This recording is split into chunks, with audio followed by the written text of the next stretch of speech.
ધ્યાનાકર્ષણ માટે 1994માં સંયુક્ત રાષ્ટ્ર સંઘ એટલે કે યુએનઓની મહાસભા દ્વારા પ્રતિવર્ષ 9 ઓગસ્ટ વિશ્વ આદિવાસી દિવસ મનાવવાનો નિર્ણય લેવામાં આવ્યો।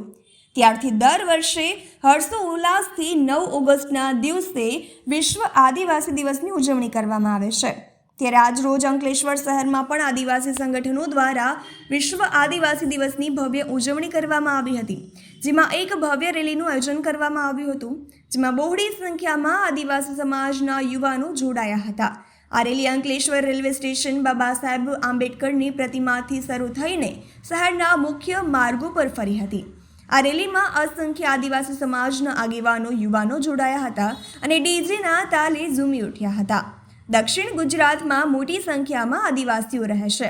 વિશ્વ આદિવાસી દિવસને ધ્યાનમાં રાખીને સમગ્ર ભરૂચ જિલ્લામાં વિવિધ સંગઠનો અને અલગ અલગ એસોસિએશન અને મંડળો દ્વારા ભવ્ય રેલીનું આયોજન કરવામાં આવ્યું હતું, જેમાં અલગ અલગ ઝાંખીઓ રજૂ કરવામાં આવી હતી, જે આદિવાસી સંસ્કૃતિના વારસાને ઉજાગર કરતી દેખાઈ હતી।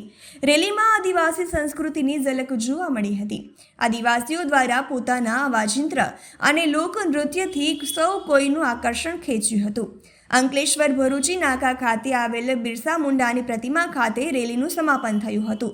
કોઈ અનિચ્છનીય બનાવ ન બને તેમજ શાંતિભર્યા વાતાવરણમાં રેલી સંપન્ન થાય તે હેતુસર અંકલેશ્વર શહેર પોલીસ પણ ખડે પગે તૈનાત જોવા મળી હતી।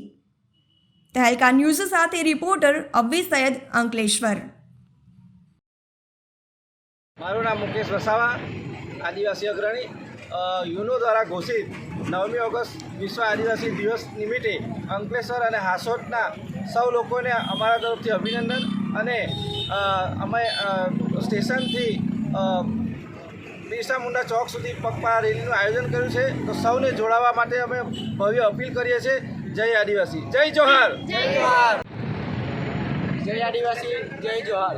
યુનો દ્વારા ઘોષિત 9 ઓગસ્ટ વિશ્વ આદિવાસી દિવસની ભારતના તમામ આદિવાસી ભાઈઓ અને બહેનોને હાર્દિક શુભેચ્છાઓ છે। અંકલેશ્વર હાસોદ સમસ્ત આદિવાસી સમાજ દ્વારા અંકલેશ્વર રેલવે સ્ટેશનથી બિરસા મુંડા ચોક સુધીનું ભવ્ય પગપાળા રેલીનું આયોજન કરવામાં આવ્યું હતું, જેની અંદર આદિવાસી સમાજની જે રીતિ રિવાજ છે, જે પરંપરા છે એ જળવાઈ રહે એ ઉદ્દેશ્યથી આયોજન કરવામાં આવ્યું હતું અને ખૂબ સારી રીતે આયોજન કર્યું હતું।